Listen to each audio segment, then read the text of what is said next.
I believe the most important things and the fundamentals of it are very similar to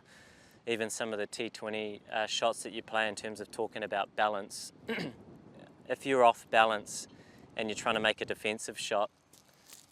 and off balance I mean by getting offside of the ball, and then you plant that front foot and you're trying to get out of trouble by pushing your hands at that delivery, all of a sudden you're bringing in almost every motor dismissal, which is the caught behind by getting too far out in front.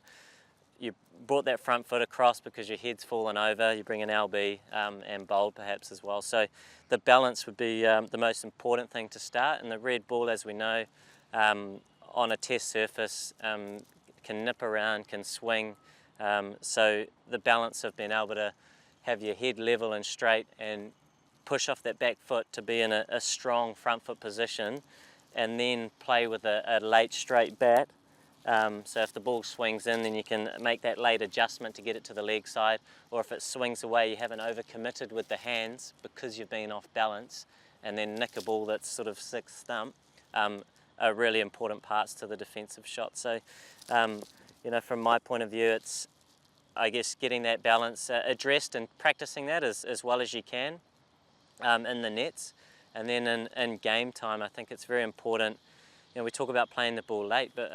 for me it's actually trying to play on top of the bounce, play on top of the ball. So often the threat is the ball moving sideways, and I think if I can address the ball on the top of the bounce, then hopefully, yes, you'll still get some good deliveries and you're going to have to walk off and accept those things, but